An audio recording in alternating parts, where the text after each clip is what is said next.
ملت اسلامیہ کے غیور نوجوانوں، سرزمین ہندوستان کا چپا چپا اور گلستان ہند کا پتا پتا اور بوٹا بوٹا اس بات پر شاہد ہے کہ ہندوستان کی مقدس سرزمین پر جب تن کے گورے مگر من کے کالے انگریزوں کا ناپاک سایہ پڑا اور جب یہ سازشی قوم ہندوستان کے تخت و تاج کا مالک بن بیٹھی تو سب سے پہلے انگریزی اقتدار کے خلاف علم بغاوت ہم نے بلند کیا۔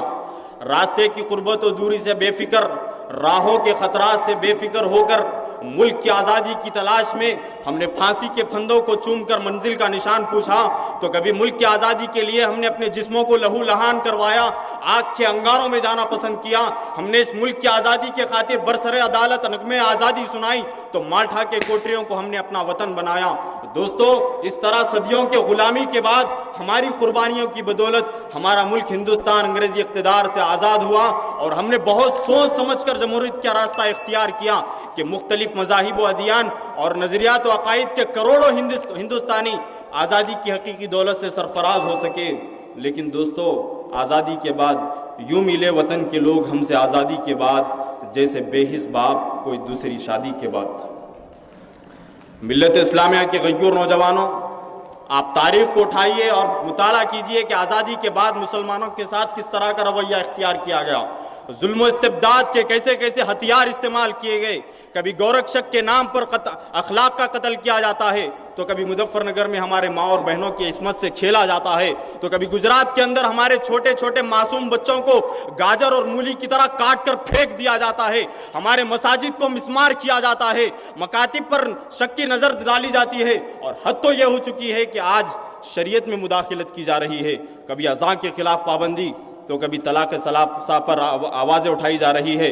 دوستو، ایوان حکومت تک میں یہ بات پہنچا دینا چاہ رہا ہوں کہ یاد رکھو، ارے وہ فرقہ پرست طاقتوں، اتحاد کے دشمنوں، سیکولرزم کے نام پر اپنی سیاست کی روٹیاں سیکنے والوں، کان کھول کر سنو، جب تک اس دھرتی پر ایک کلمہ والا زندہ رہے گا خدا کی قسم اپنی شریعت پر عمل کرتا رہے گا۔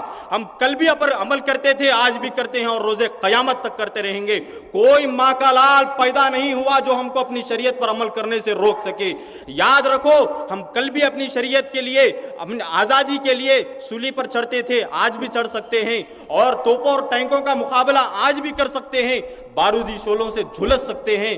لیکن دوستو، ہم اپنے دین و دھرم اور مذہب و ملت کے اندر آنچ نہیں آنے دے سکتے۔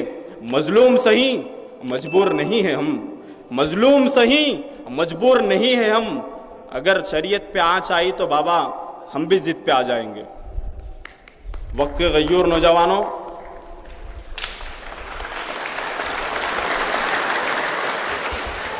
آج ایک بات آپ کو معلوم ہونا چاہیے کہ یہ ہندوستان کے اندر جو سازشیں رچی جا رہی ہے، مسلمانوں کے خلاف جو سازشیں رچی جا رہی ہے، اس کی اہم وجہ یہ ہے کہ مسلمان اس ملک سے اتنی محبت کیوں کرتا ہے، مسلمانوں کو اس ملک سے اتنی محبت آخر کیوں ہے۔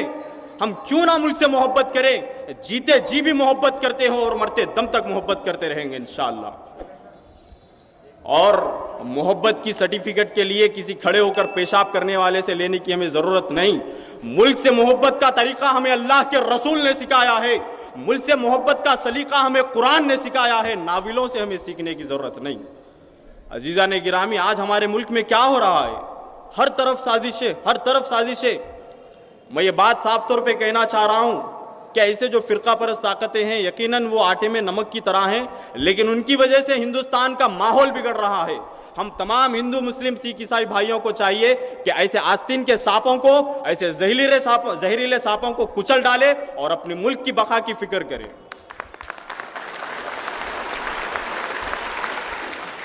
وقت کے غیور نوجوانوں، ہمارا ملک ہندوستان، یہ جمہوریت کا پاسبان، اسے کچھ نالائق ملک کے غدار ہندوستان کو قبرستان بنانے کی کوشش میں لگے ہیں۔ یاد رکھ لو، جب تک اس دھرتی پر ایک کلمہ والا زندہ رہے گا خدا کی قسم ہندوستان کے آبرو سے کوئی ماں کا لال کھیل نہیں سکتا۔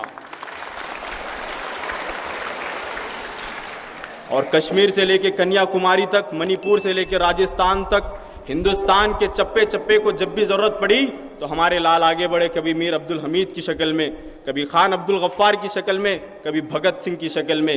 یہ ملک ہمارا تھا، ہم اس ملک کے حصے دار ہیں، کرایہ دار نہیں ہیں۔ عزیزان ملت، جو لوگ یہ سازشیں رچ رہے ہیں کہ مسلمان اس ملک سے محبت نہیں کرتے، مسلمان اس ملک میں رہنے والے باشندوں سے محبت نہیں کرتے، تو ان فرقہ پرست طاقتوں کو میں یاد دلانا چاہ رہا ہوں کہ کیا آپ تاریخ کو بھول چکے ہو؟ ابو کلام نے کیا کہا تھا؟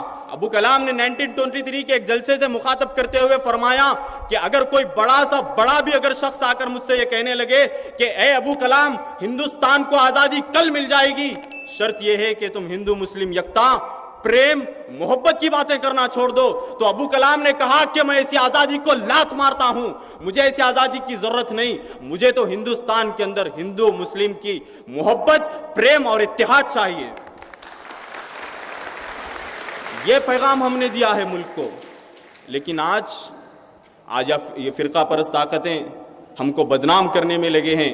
مدارس پر کبھی ISI کا اڈا ہونے کا الزام، غرض یہ کہ اپنی گندی سوچ و فکر کو شریعت میں داخل کر اس میں مداخلت کرنا چاہ رہے ہیں۔ یاد رکھ لو بابا، تم لاکھ کوشش کر لو، کوشش کر مر تو سکتے ہو، خدا کی قسم ہم اپنی شریعت سے پھر نہیں سکتے۔ سامعین اکرام، آج کے یوم جمہوریہ کے اس عظیم کانفرنس سے میں اپنے نوجوانوں کو ایک پیغام دینا چاہ رہا ہوں۔ نوجوانوں، آپ اپنی شخصیت کو سمجھیے اور مستقبل کی فکر کیجئے۔ اگر اسی طرح خواب غفلت میں سوئے رہو گے تو آنے والی نسل آپ کو کوسے گی۔ یوم جمہوریہ کے اس عظیم کانفرنس سے آج یہ عہد کر کے اٹھیے کہ انشاءاللہ تعالی ہم جمہوریت میں بھی آگے بڑھیں گے، سیاست میں بھی حصہ لیں گے، اپنے ملک کی حفاظت کریں گے، ملک میں رہنے والے تمام باشندوں کی بھی حفاظت کریں گے۔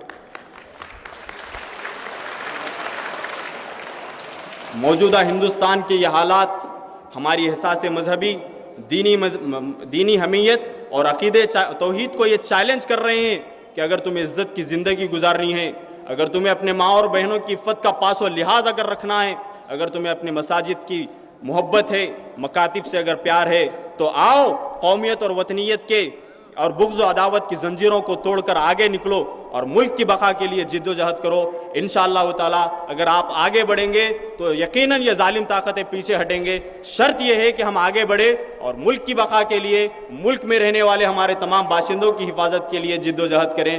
میں اپنی بات کو اسی پر ختم کرتا ہوں۔ وآخر دعوانا ان الحمدللہ رب العالمین۔